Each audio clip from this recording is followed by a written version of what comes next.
So this, this month we thought we would just go over just all the various low down and no down loan program options.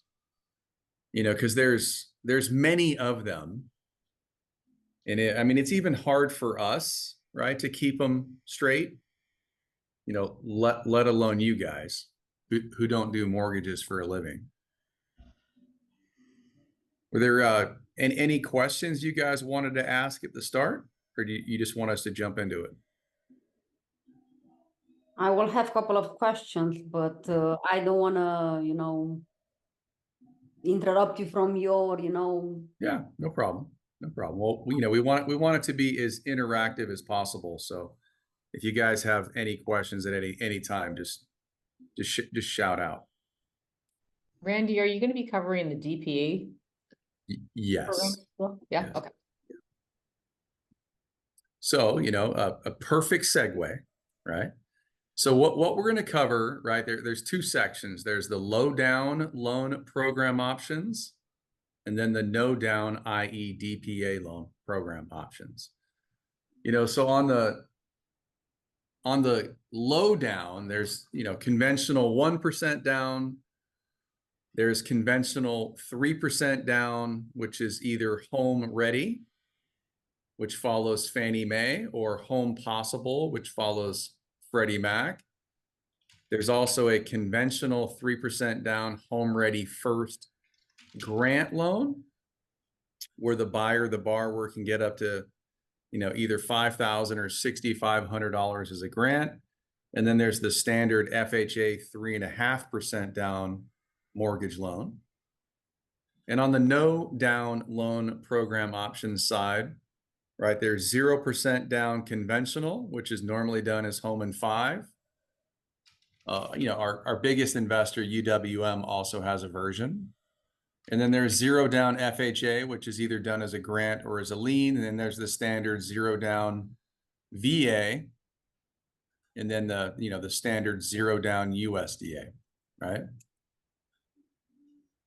So we'll just jump right into it. Starting back with conventional 1% down, right? This is still the conventional 3% down loan. It's just that they ask the buyer to come up with 1%. And then the investor that we place these with provides the additional 2%, but only up to $4,000. This loan program, it's really designed for, lower purchase price homes, which obviously is more and more difficult, right, in Arizona. But they, again, the concept is conventional loan, buyer comes up with 1%, maybe it's 1.5 or something like that. Again, it follows Fannie Mae's Home Ready or Freddie Mac's Home Possible, and just some of the basic requirements: minimum FICO score of 620, which is standard for conventional, right? This doesn't really apply, right? The conventional max loan amount 766, 550. But again, this is for lower priced home purchases. You can go ahead. For first time home buyers or for second homes applies? No, it's not. It's only for primary residence purchases, right? This does have an income restriction, right? Which follows Home Ready and Home Possible, right? Which is 80% of the AMI, which stands for Area Median Income. And in Maricopa County, the area median income is $101,300.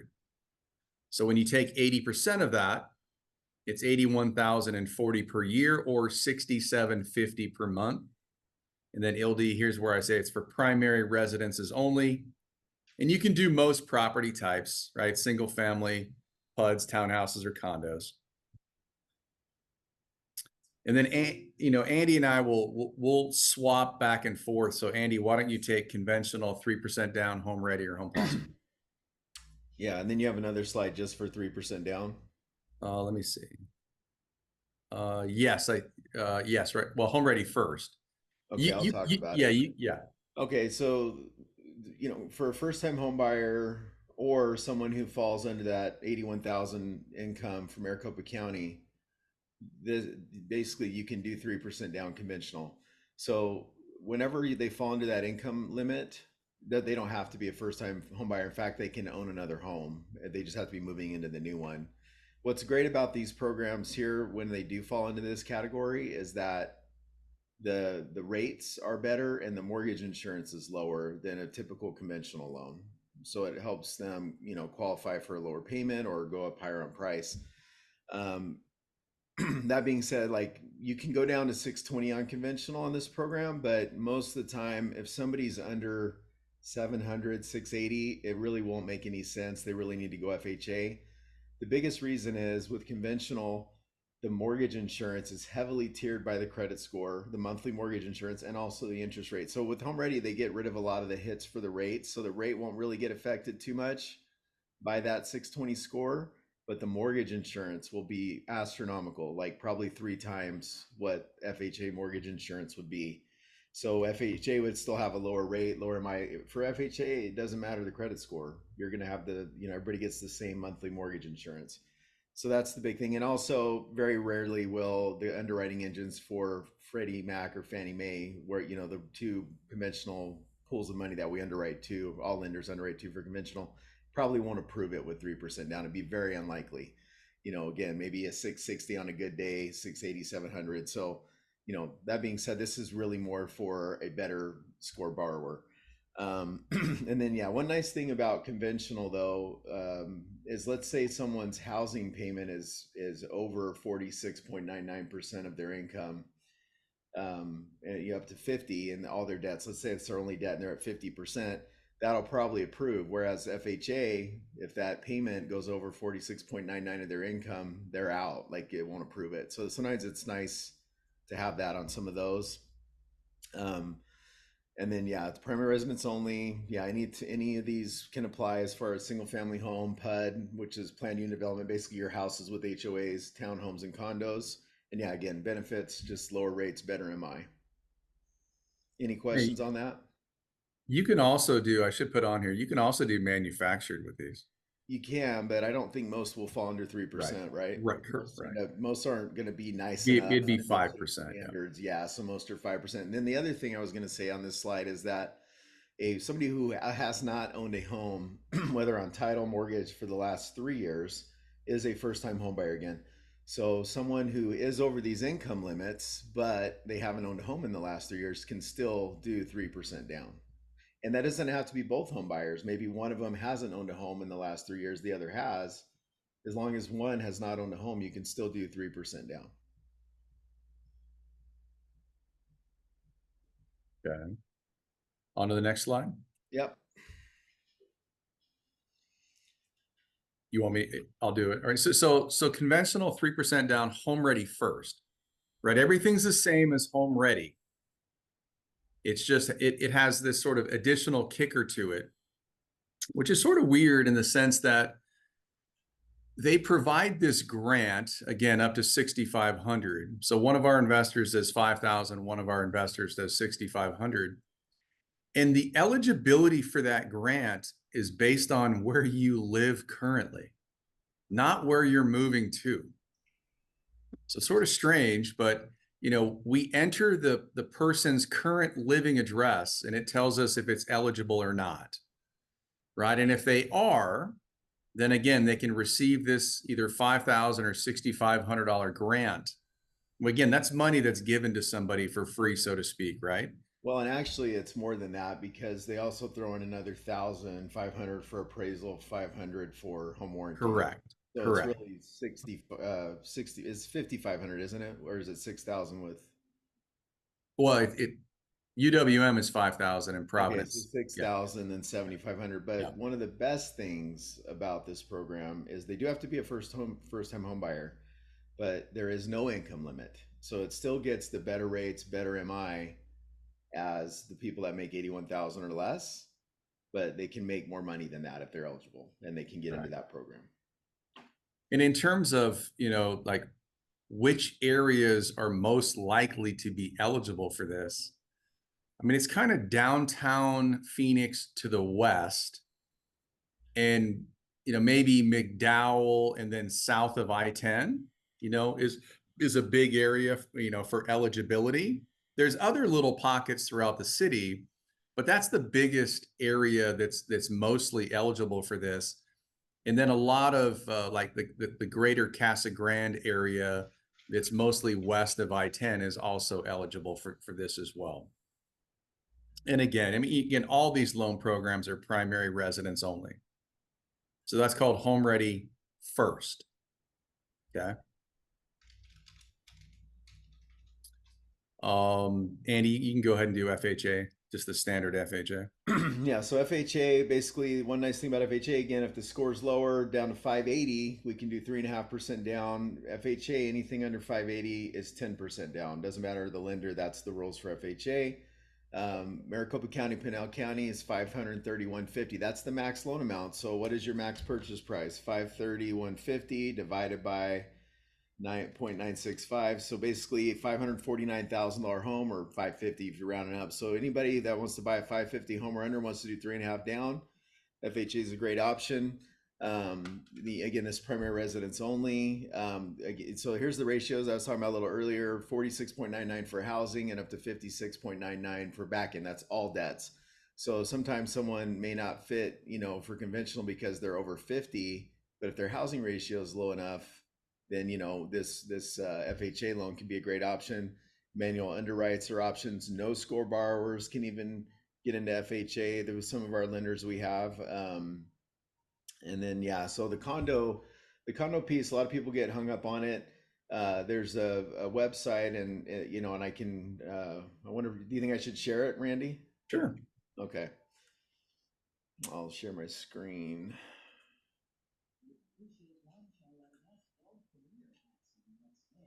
Why can't I just go to, oh, here we go. Okay. I'm really good at Zoom. I'm so good at it. All right, here we go. All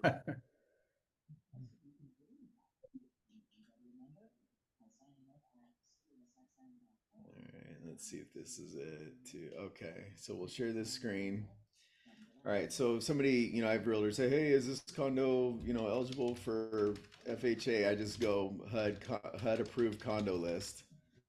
So one of the biggest things is knowing the name of the community, because that it goes by that more than anything. But if you go into, Arizona, whatever, we can just put a zip code 85210. So you can just hit search on this website, and it'll pull up, this is just going to be a bunch of them, but you can find the one you're looking for. Sometimes they won't come up at all. So I think one big thing that happens a lot is a realtor might list a home and they'll put condo, or they'll call it a townhome. 50% of the time or more, it's wrong. So when you're looking at something like that, always first go to the tax records, maricopacounty.gov, for example, and look at, or the assessor's website, see how it's legally classified, right? If it says, townhome, PUD, it's not a condo. If it says condo, probably a condo.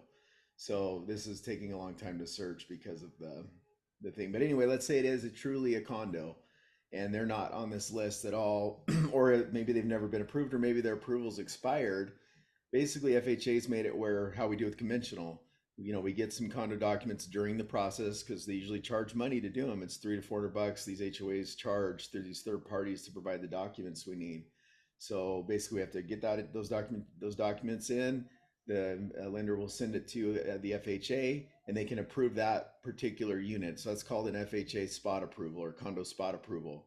And so even if a home is not approved FHA, it doesn't mean it can't be, if these condos anymore. It's not too hard. I've done about 5 or 6 over the last year or two, and most of them work out fine. But again, just like conventional, there might be things that are off. Maybe the budget doesn't have enough for reserves. Maybe there's things that can make them what we call non-warrantable condos that don't meet the FHA or conventional guidelines. So those are things that you have to be careful with as well on those. So and then, Andy, do you think it takes about 2 weeks to figure out if you can get approved by HUD for a spot approval. Yeah, it could be a week or two. It depends. Yeah. So most HOAs are horribly slow, right? So you get into contract, you order that stuff right away, you know, and maybe you don't have it back for a week. And then let's say you do get it, and let's say it's missing things or you need additional information, then you're waiting again.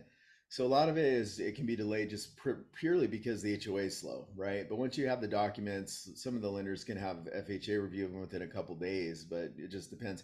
I usually say on a condo, while we've done them within 30 days for spot approvals, it's good to give yourself about a 45-day 45, yeah. to give time for it. I agree.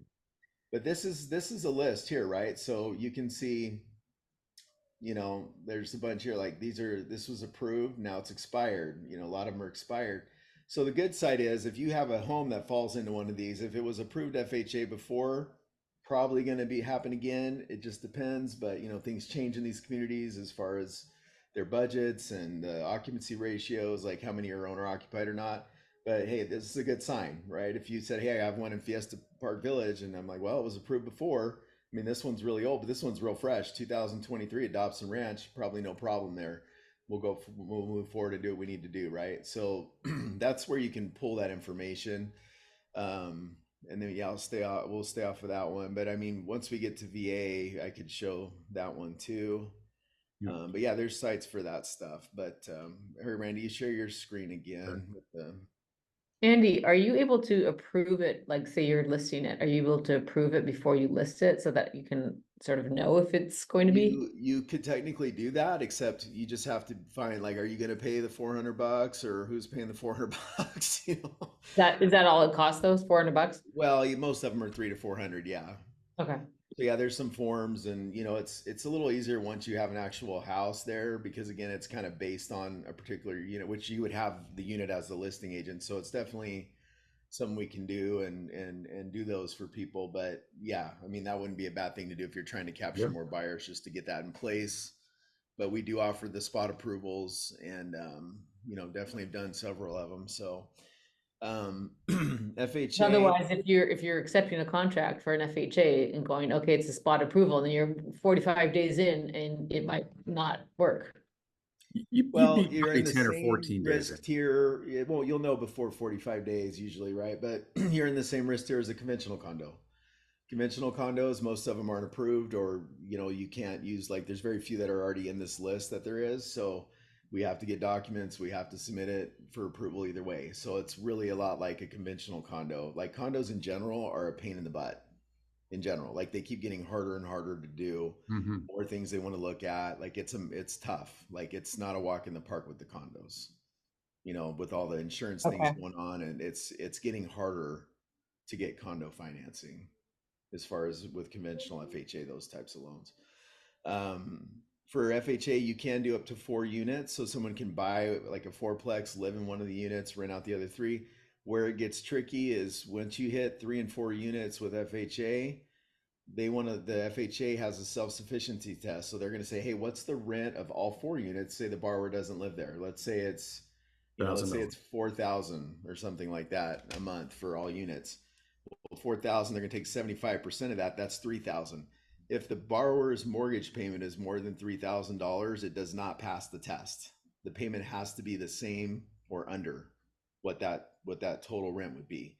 So what's great now is conventional is also allowing, you know, 0 to 4 units with 5% down for a primary. So basically, most of those borrowers, you know, if they have good scores, we're going to just go with a conventional option to avoid that. So because with rates where they're at, even though they've gone down, it's really hard to pass the self-sufficiency test. If it's a 1 or 2 unit, they don't care. So if you got to borrow 1 to buy 2 units FHA, they don't look at that. It doesn't matter. But yeah, one of the downsides I would say to FHA is that, yeah, while the rates can be lower, higher credit score borrowers might get lower mortgage insurance monthly than they would with FHA. Sometimes it might make more sense to still go conventionally, even if the rate's a little higher. Also, FHA has their upfront mortgage insurance premium that they tack onto the loan. So basically, for every $100,000 they're financing, it adds $1,750 to their loan balance. And that's, you know, one-time fee goes in the loan, and then there's the monthly mortgage insurance too. And if they're only doing 3.5% down, you can actually never get rid of the monthly. They'll have it for the life of the loan. The only time they can get out of it is if they put 10% down or more, and then they can get rid of it. I think it's after 11 years. So you know, FHA is a lot tougher on the mortgage insurance side of it too. If somebody wanted to refinance, or if they didn't want to refinance it, they, you know, they essentially can never get rid of it if they put less than 10% down. Any questions on that? And then, you know, I added this slide. You know, one of the advantages of FHA is when we run it through the automated underwriting system, if it doesn't give us approve eligible and it gives us refer eligible, you know, with conventional, you're dead, but with FHA, you can still get that loan done. It's just subject to, you know, more underwriter discretion. And you can go as high as, when you have what's called a refer, you know, which means a manual underwrite, they lower the maximum debt to income ratios that they will allow. So instead of going 47-57, they'll go up to 40-50 if you look at the bottom of that, if you have two of those 4 compensating factors. So, you know, we do run into this situation fairly often. But at least you could still do a manual underwrite with FHA, and you can't do it with conventional. And then I'll do the conventional 0% down, you know, and this is really what you hear, you know, most of the mortgage bankers in town, right? The Fairways, Nova, Peoples, Guild, all those, you know, they do home in 5, right? And this is where you can get, and it's, at least for us, it's Maricopa County only, which is strange, but that's just what it is. You know, this is where you can get up to 6% in assistance. Right. And these are all structured as liens. And, you know, with down payment assistance, there's 2 ways to do it. You can either do it as a grant, which is the best way to do it, but there's very few grant options. Right. So most of the time, most lenders that are doing DPA loans, the DPA is being structured as a lien, which means, you know, that money is given to the buyer. It's at 0%. They don't make any payments on it. But there's a period of time, it's either 3 to 5 years. So if they make on-time mortgage payments for 3 to 5 years, at the end of that money, the down payment money that was given to them, is forgiven.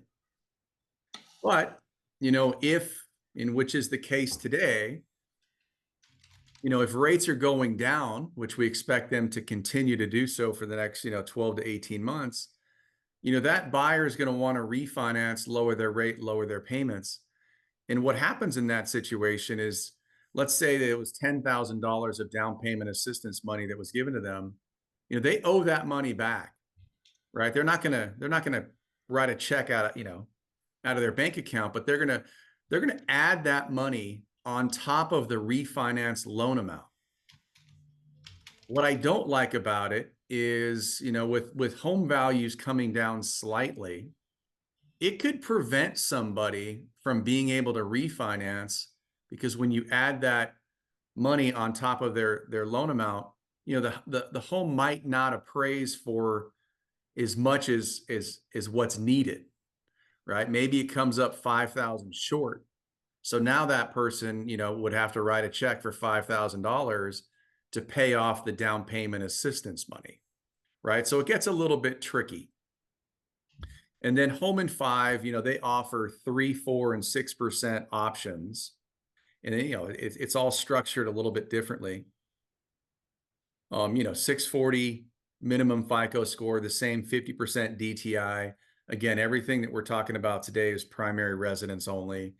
You know, you can do it pretty much for all property types. You do not have to be a first-time home buyer. It does have a qualifying income limit, but it's, you know, $37,000 higher, right? And with home in 5, you can, you know, you don't have to just do it with conventional. You can also pair it with FHA and VA loans.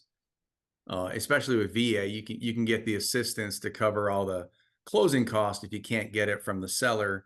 But again, in today's market, you should be able to get it from a seller.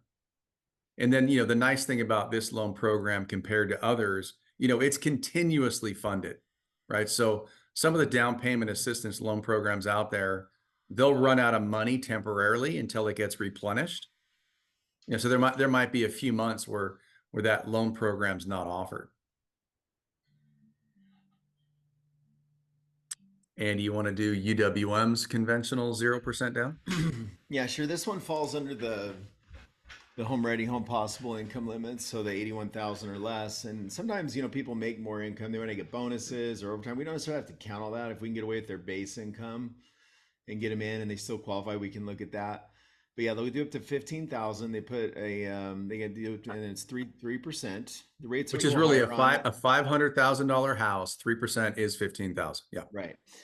Again, we talked about a 620 score, probably not going to happen, but for better score borrowers, and yeah, you don't have to be a first time home buyer, which is nice.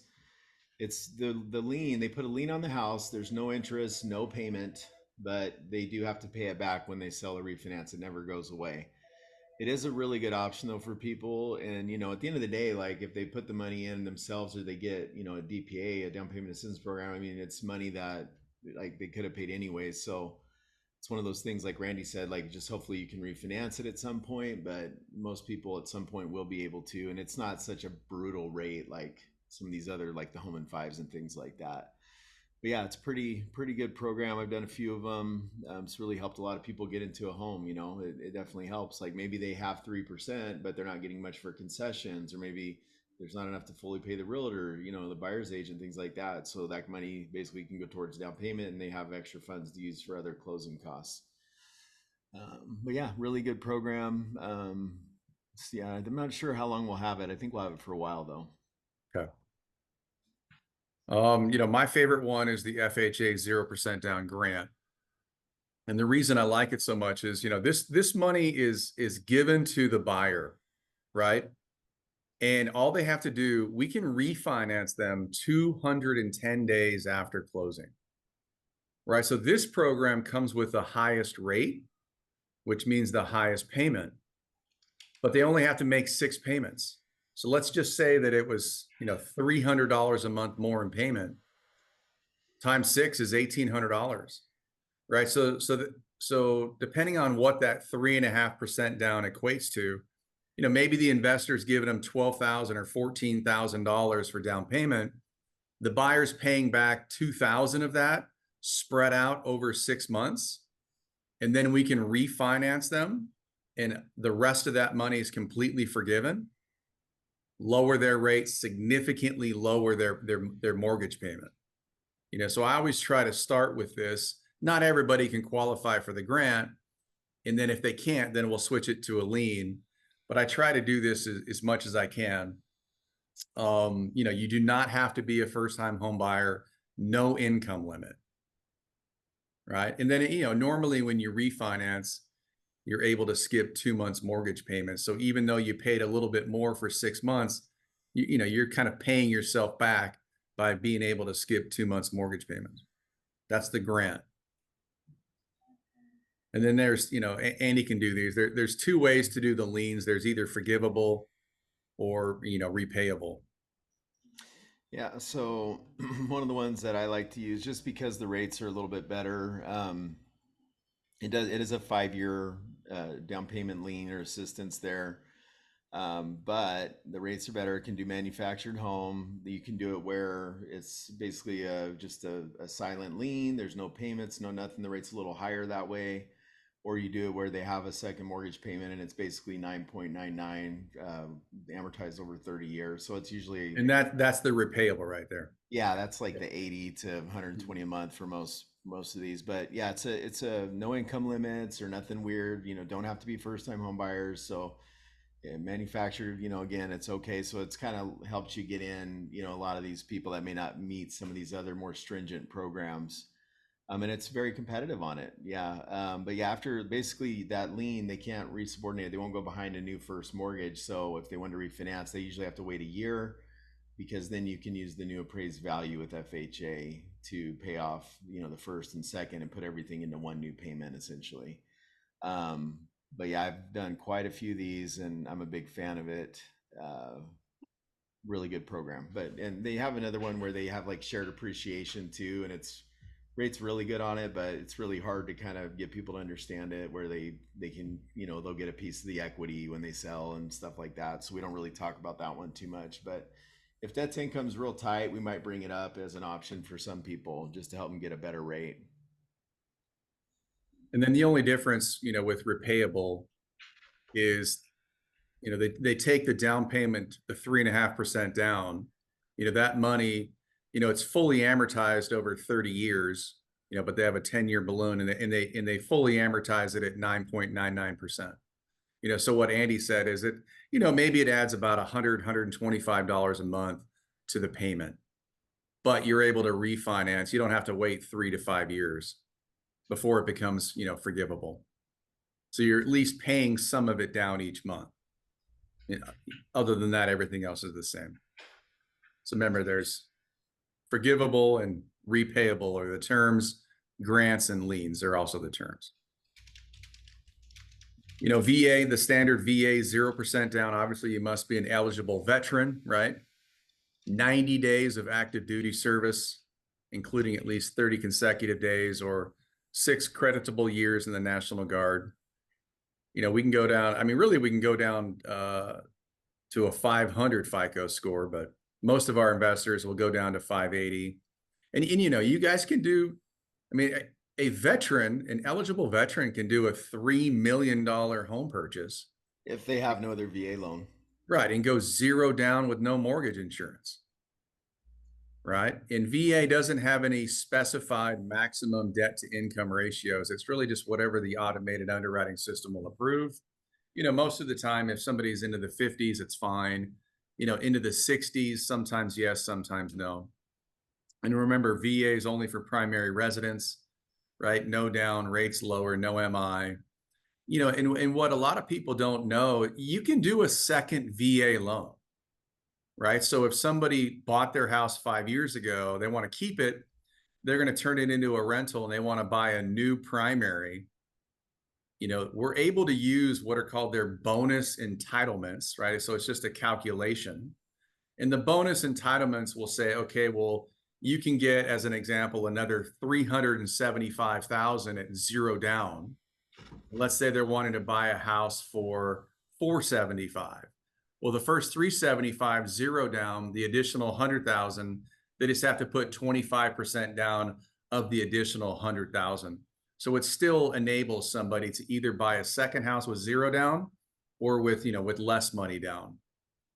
And then, to reiterate, I mean, you can even have, if they have smaller VA loans, they might squeeze 3 into there. I mean, there's opportunities for that. Also, one thing that people don't realize too is, like, let's say they buy a new home VA and they rented out the old home VA, they can refinance with the VA on the EARL program with no income, no appraisal as a rental. You can't buy that way, but you can refinance that way. So let's say rates drop and they want to refinance it, they can still do that VA interest rate reduction refinance loan. The EARL loan is what we call it. So it's a pretty good setup for those people too. A lot of people don't realize that. As an investment property, right? What's cool about rent too, right, Randy? Like, the VA doesn't actually require a lease agreement for the departing residents. A lot of times you get one, but you don't necessarily need it. You can also just provide them the market rent. From like, you could pull up market rent for them, do like a rental comparison deal, and we can submit that to show market rent. Yeah. And then, the VA charges a funding fee, which is similar to what, FHA charges, right? There's more of a matrix. It depends on the situation, right? The funding fees vary. But, if a veteran is at least 10% disabled, the funding fee is waived, right? So there is no funding fee. And the other important thing about that, which a lot of people don't know, is, if we do a loan for a veteran, they buy a house and we do a VA loan, after closing, they can contact the county and request that their property taxes be waived as well. So they might not have to pay property taxes either. We have to qualify them with property taxes, but they might be able to get their property taxes waived. Is that something they have to do right after they bought it? Well, I'm assuming they can do it at any time, but they cannot do it before they own, right? So you have to close. They then, are the owner of record. And at that time, they would contact the county and request that their property taxes be waived. You know, they'll have to provide their disability paperwork and stuff like that. Oh, so only if they're disabled. Correct. Okay. Only if they're disabled. No. And then Andy, you want to take USDA, which we used to do a lot of and not much anymore.